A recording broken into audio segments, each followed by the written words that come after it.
வணக்கம். DSGS private limited companies discussion, psychology department discussion, all department conference meeting, kingdom countries discussion, world leaders discussion, doctor class discussion, status discussion, question answers discussion, error discussion. Okay, information. அதாவது முதலாவது பொறுமை, நிதானம். Okay, ஒவ்வொருத்தரோட கேள்விக்கு நான் பதில் சொல்கிறேன், அவசரப்படாதீங்க. ஓகே, அடுத்து ஒரு மையத்தளம் அப்படின்றப்போ எனக்குன்னு ஒரு நாடு தேவை. ஓகே, அதனால் கிங்டம் அப்படின்ற ஒரு நிலையில் தோது பார்க்க வேண்டிய நிலை இருக்குது. ஓகே, அதனால் ஒரு ராஜாவாக நான் சொல்கிறது தெளிவாக நிதானமாக பொறுமை கேட்டுக்குங்க. முதலாவது டாக்டர் கிளாஸ் டிஸ்கஷன். இந்த டாக்டர் கிளாஸில் ஒரு யூடியூப்பில் தான் பார்த்துருக்கேன். ஒரு டாக்டரு இந்த அக்கல் கட்டியெல்லாம் ஏற்படுறதுக்கு என்ன காரணம்னு சொல்லி ஒரு விளக்கம் சொல்லுவார். அந்த டாக்டரே ஒரு கோடிங் செஞ்சு ஒரு பெரிய வேலையை பார்த்து விட்டா அப்படி. அதனால் காசு தேவைப்படுது தான், அதுக்குன்னு எரர் ஏற்படுத்தி காசு சம்பாதிக்கக்கூடாது. அப்போ என்ன தீர்வு டாக்டர் படித்தவங்களுக்கு அப்படின்னா, ஒரு ஆர்கனைசேஷனை அமைக்கலான் இருக்கேன். அந்த ஆர்கனைசேஷனில் நிறையா செமினார்ஸ்லாம் இருக்கும், ஈவெண்ட்டெல்லாம் இருக்கும். இந்த மாதிரி புக்ஸ் எல்லாம் எழுதுறதுக்கு ரெஃபர் பண்ணலாம், நிறையா ரிசர்ச் பண்ணலாம். இதில் அவங்களுக்கு தேவையான அளவுக்கு காசு கிடைக்கும். ஒரு அப்ளிகேஷன் ஃபார்ம் மாதிரி இருக்கும். அதை ஃபில்லப் பண்ணுறப்போ உங்களுக்கு என்ன தேவை, எவ்வளோ தொகை தேவை அப்படின்றப்போ அதுக்கு என்னென்ன ஆப்ஷன் என்ன அப்படின்றப்போ உங்களுக்கு தோதாகும். நீங்கள் சம்பாரிச்சிக்கலாம். இப்போ உதாரணத்துக்கு உங்களுக்கு 1 கோடி ரூபா கேஷ் தேவைப்படுது அப்படின்னா, அப்ராட் கண்ட்ரீஸில் இந்த மாதிரி கொஞ்ச நாள் போய் ஒரு கிளினிக்கில் போய் ஒர்க் பண்ணுங்கள். அங்கே இருக்கக்கூடிய ரூபாய் மதிப்புக்கு நீங்கள் கேட்ட கேஷ் கிடைக்கும். அந்த கேஷ் நீங்கள் இந்தியா கொண்டு வர்றப்போ நீங்கள் கேட்ட தொகைக்கானது சமமாகும். இப்படி தான் நம்ம ஒரு பணி செய்யணும் அப்படின்றது தான் யதார்த்தமான ஒரு நியதி. ஓகே, அதனால் அவங்கவுங்க தேவை பொறுத்து. மேக்ஸிமம் டாக்டர் அப்படின்னா அது ஒரு சேவை தான். அங்கே போய் காசு சம்பாதிக்கிறதுன்றது தோதாகாது அப்படின்றதே சரியாக புரிஞ்சுக்கணும். அதே அந்த காலத்தில் யாரோ ஒருத்தர் தான் டாக்டர் படிப்பாங்க. அதுவும் ரொம்ப பணக்காரங்களாக இருக்கிறவங்க தான் டாக்டர் படிப்பாங்க. டாக்டர் படிச்சுட்டு அவங்க பெருசாக சம்பாதிக்கலாம் எதிர்பார்க்க மாட்டாங்க. ஏதோ இருக்கிற காசு செலவு செஞ்சுக்கிட்டு, இருக்கிற சொத்தை காப்பாற்றிக்கிட்டு, ஏதோ நமக்கு நேரத்துக்கு தகுந்த மாதிரி ஒரு சேவை செஞ்சிட்ருக்கலாம் தான் நினைப்பாங்க. ஆனால் அதுக்கப்புறம் ஒரு சில பேர் வறுமை, கொடுமை, நிறையா விஷயம்லாம் தோது பார்த்து டாக்டர் கிளாஸ் படித்து அதுக்கப்புறம் சம்பாதிக்க வேண்டிய சூழ்நிலையில் வர்றப்போ அது ஒரு தொழிலா அப்படின்றப்போ ஏதோ வகையில் தோது பார்க்குறாங்க. அதுதான் தோதாக மாட்டேங்குது. ஓகே, அதனால் டாக்டர் தொழில் அப்படின்றது ஒரு சேவை தொழில் தான் அப்படின்றது நீங்கள் சரியாக புரிஞ்சுக்கணும். Okay, error ஏற்படுத்தாதீங்க. ஓகே, சரி, அடுத்த தகவல் டிவிகே விஜய் டிஸ்கஷன். அதாவது ஒரு தலைவராக நான் சொல்கிறது தெளிவான தானே பொறுமை கேட்டுக்குங்க. டிவிகேவோட முதல் மாநாடில் என்ன மாதிரியான நிலை அப்படின்ற மாதிரியான ஒரு ஸ்டேட்டஸ் இருந்ததோ அதே மாதிரியாக தான் நிர்வாகம் செய்யணும். எல்லாமே தோதானதுக்கப்புறம் சரி ஒரு தொடர்பு இல்லை, ஒரு இடைவெளி ஏற்படுத்தலாம், கொஞ்சம் நளினமாக நடந்துக்கலாம், கொஞ்சம் அப்படியே கௌரவமாக இருக்கலாம் அப்படிலாம் நினச்சோம்னா தோதாகாது. மாநாட்டில் எப்படி ஒரு நெருப்பு மாதிரி ஒரு உணர்வு நிலை இருந்ததோ அதே மாதிரி தான் ஒவ்வொரு நாளுமே இருக்கணும். ஓகே, அப்போ தான் தோதாகும்.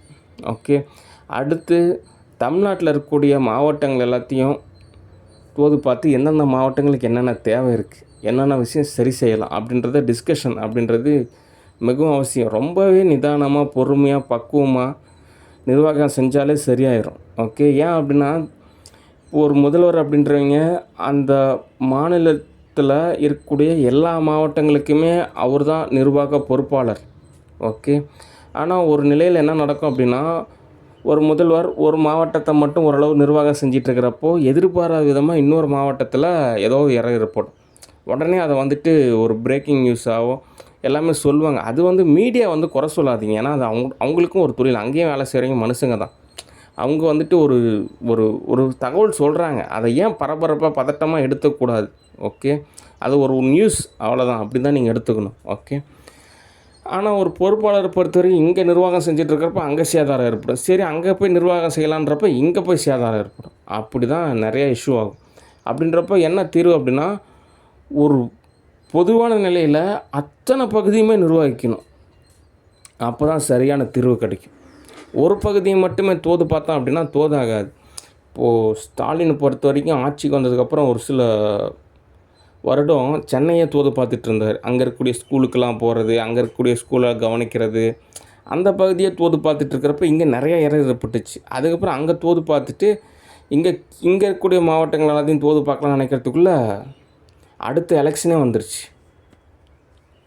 ஓகே, அதனால் இருக்கக்கூடிய நேரத்தில் எல்லா இடங்களையுமே பரவலாக தூது பார்க்கணும். அதுக்கு தான் எல்லா இடத்துலையுமே கட்சி அலுவலகம் அமைக்கணும், நல்ல ஒரு அரசாங்க அதிகாரிகள் அமைக்கணும், நல்ல ஒரு மாவட்ட ஆட்சியர் அமைக்கணும்.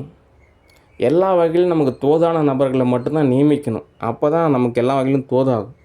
ஓகே, அடுத்தது அந்தந்த நிலப்பகுதிகளில் இருக்கக்கூடிய நபர்களுக்கு என்னென்ன தீர்வோ அங்கங்கே இருக்கக்கூடிய தலைவர்களாக இருக்கக்கூடிய சில நபர்களே தீர்வு கண்டுபிடிச்சி அதை சால்வ் செய்யணும்.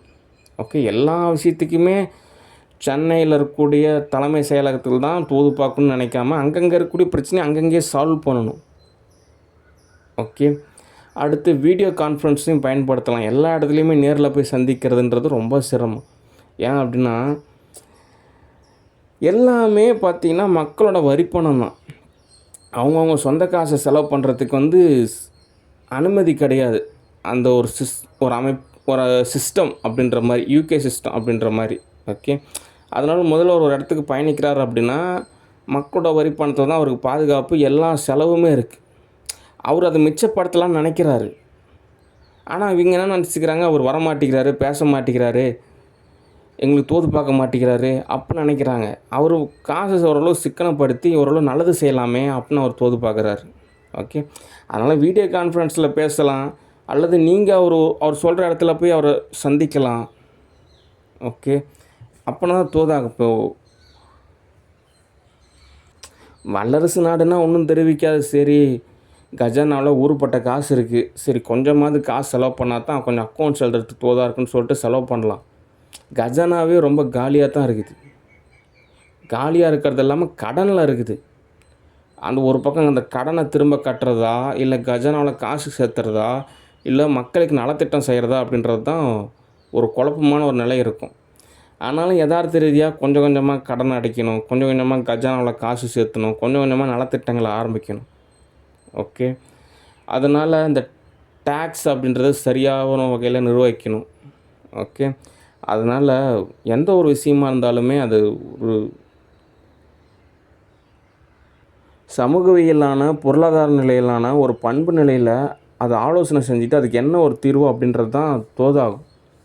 ஓகே, சரி, அடுத்த தகவல். இங்கே சேலம் மாவட்டம் பனமரத்தைப்பட்டி அருந்ததியர் தெரு, அங்கே இருக்கக்கூடிய ஒரு சில நபர்களுக்கெல்லாம் ஒரு தகவல். என்ன தகவல் அப்படின்னா, அதாவது மனித நிலையை பொறுத்த வரைக்கும் ஒரு 4 கான்செப்ட் இருக்குது. என்ன கான்செப்ட்னா, ஒன்று முக்தி, இல்லைன்னா ஊருப்பட்ட பாவம் செஞ்சு நரகத்துக்கு போகலாம், இல்லைன்னா எக்கச்சக்கமான நல்லது செஞ்சு சொர்க்கத்துக்கு போகலாம், அல்லது மனிதனாக இறக்கிறது, பிறக்கிறது, மறுபடியும் இறக்கிறது, பிறக்கிறதுன்னு இப்படியே கால சுழற்சியில் இயங்கிட்டே இருக்கலாம். அவ்வளோதான் கான்செப்ட்டு. 4 கான்செப்ட்டு தான். ஓகே, இந்த 4 கான்செப்ட்லேயே எல்லா கேட்டகரியுமே ஓரளவு தோது பார்த்துக்கலாம். என்ன ஏன் தோதாகலை அப்படின்னா, படைக்கிறப்பவே ஆண்டவர் நிறையா லேப் டெஸ்ட்லாம் வச்சுருந்தார். ஆனால் அதுக்குள்ளே எல்லாமே ஃபெயிலியர் ரிசல்ட்டாக மாறிடுச்சு. அதுக்கப்புறம் தோது பார்க்குறதுன்றது ரொம்ப சிரமமாக மாறிடுச்சு. ஓகே, அதனால் உங்களோட நிலையில் நீங்கள் என்ன பண்ணணும், படிக்கணும். அதுக்கப்புறம் ஒரு எக்ஸாம் எழுதி கவர்மெண்ட் வேலை வாங்கலாம், அல்லது ஏதோ ஒரு தொழில் நடத்தி நல்லா சம்பாதிக்கலாம், அல்லது வெளியூருக்கு போய் கூட நல்லா சம்பாதிக்கலாம். ஓகே,